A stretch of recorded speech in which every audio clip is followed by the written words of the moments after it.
दोस्तों आज के वीडियो में एक ऐसे डाइट व दिनचर्या के बारे में बात करेंगे जो हमारे शरीर को असमय बुढ़ापा और बीमारी से दूर रखेगा। दोस्तों, बुढ़ापे में हमारा शरीर सब कुछ सह लेता है। रात का जागना, तनाव, बेमेल झगड़े, लेकिन जैसे-जैसे हमारा शरीर बुढ़ापे की तरफ बढ़ता है, दोस्तों हमारे शरीर में तरह-तरह की बीमारियां होते हैं।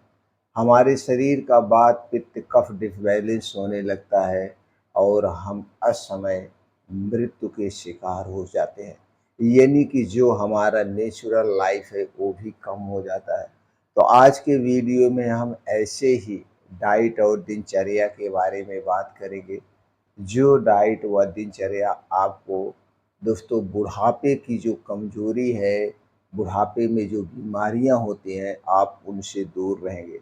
तो दोस्तों उसके पहले हमें ये जानने की ज़रूरत होती है कि बुढ़ापे में आपका शरीर कैसे धोखा देता है। दोस्तों, जब हम बेसमय खाना खाते हैं, सही डाइट का प्रयोग नहीं करते हैं और हमेशा तनाव में रहते हैं, योगा एक्सरसाइज नहीं करते हैं, तो इससे हमारा शरीर जो है दोस्तों असमय बुढ़ापे की तरफ बढ़ने लगता है। शरीर में बीमारियां होने लगती है। तो दोस्तों बुढ़ापे की डाइट क्या क्या है, क्या हमें खाना चाहिए, चलिए उस पे प्रकाश डालते हैं। सबसे पहले दोस्तों हमें प्रोटीन पर जोर देना चाहिए। प्रोटीन का काम क्या है? ये मसल स्ट्रेंथ को बेहतर बनाती है। दोस्तों 60 साल के बाद सार्कोपेनिया यानी मसल्स का कम होना कमजोरी का सबसे बड़ा कारण होता है। तो इसलिए हमें हर दिन दोस्तों 1 से 1.2 ग्राम प्रोटीन बॉडी वेट के अनुसार हमें चाहिए ही चाहिए।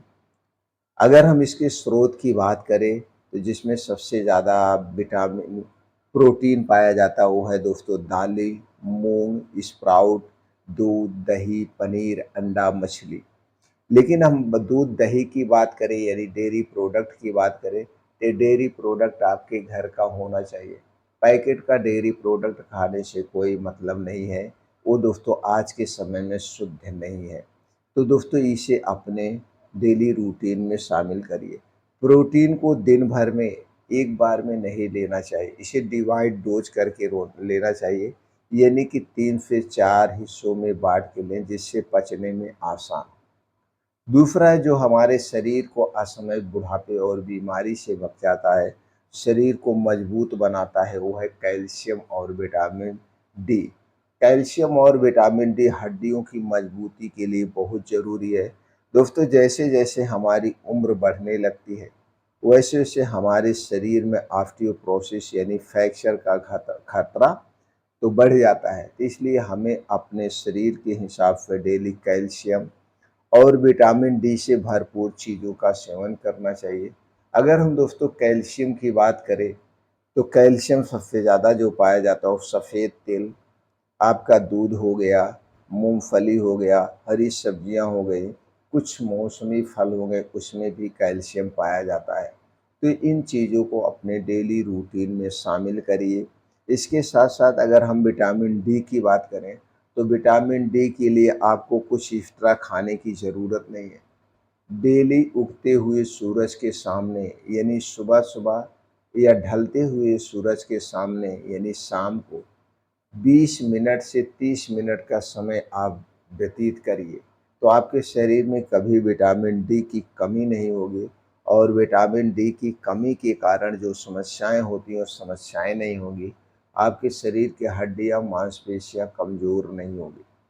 तीसरा चीज़ जो सबसे ज़्यादा ज़रूरत पड़ती है वो है फाइबर, जो कि आपके गट हेल्थ के लिए बहुत ज़रूरी है, पाचन तंत्र के लिए बहुत ज़रूरी है।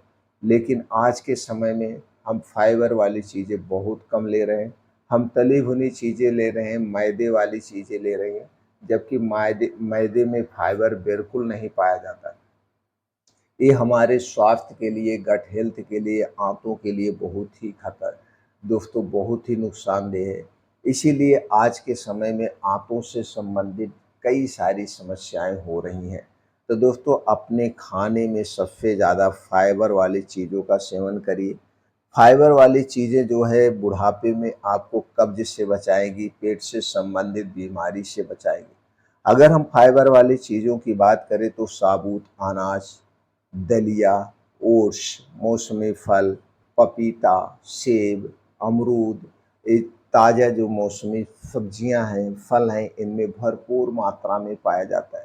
इसीलिए कहा जाता है हमारे डेली रूटीन में 80% जो खान पान होना चाहिए वो नेचुरल चीज़ें होना चाहिए, यानी पका के नहीं खाना चाहिए।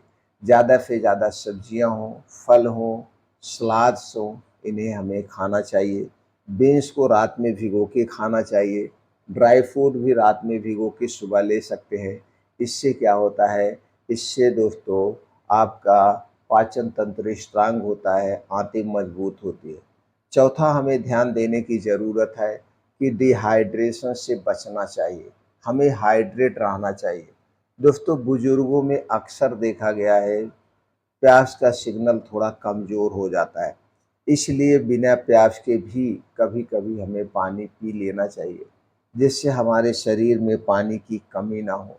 दोस्तों ऐसे पानी की मात्रा की बात करें तो दोस्तों इसे कई तरीके से पूरा किया जा सकता है। एक तो नॉर्मल पानी पी के, और दूसरा है कभी-कभी नारियल पानी ले लेना चाहिए, सूप ले लेना चाहिए, छाछ ले लेना चाहिए। वही और एक बात करते हैं पानी वाली चीज़ों में जैसे ककड़ी, खीरा, तरबूजा, ये सारी चीज़ें खाने से भी पानी की पूर्ति हो जाती है।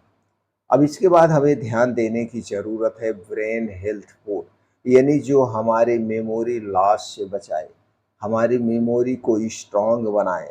दोस्तों इसके लिए हमें ओमेगा 3 फैटी एसिड हमें से भरपूर चीज़ों का सेवन करना चाहिए, जो दिमाग को एक्टिव रखता है। इसके स्रोत की बात करें तो सबसे अच्छा स्रोत जो है वो है अलसी का बीज, अखरोट, हल्दी, ब्लूबेरी जैसी चीज़ें ये एंटी इन्फ्लेमेटरी होती है। तो इससे दोस्तों हमारे शरीर में कहीं सूजन नहीं आती है और सूजन को कम करती है। इसके बाद हम बात करते हैं दोस्तों और क्या हमें कम लेना चाहिए, जैसे नमक।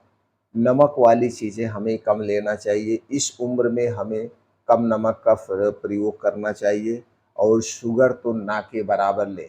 चीनी से बनी हुई जितनी चीज़ें उन्हें हमें बिल्कुल नहीं लेना चाहिए। इससे बीपी और डायबिटीज़ दोनों कंट्रोल में रहती है। तो दोस्तों हमें 40 साल के बाद सफ़ेद चीनी, मैदा, रिफ़ाइन किया गया तेल बिल्कुल नहीं लेना चाहिए। ये हमारे स्वास्थ्य के लिए सबसे खतरनाक है।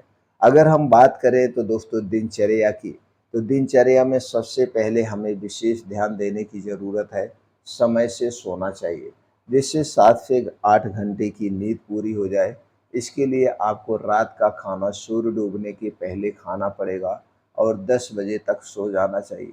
10 बजे जब हम सो जाएँगे तो 7 से 8 घंटे की गहरी नींद पूरी होगी और 4 से 5 बजे के बीच हमें उठ जाना चाहिए। उठने के बाद 1 से 2 गिलास गुनगुना पानी लीजिए।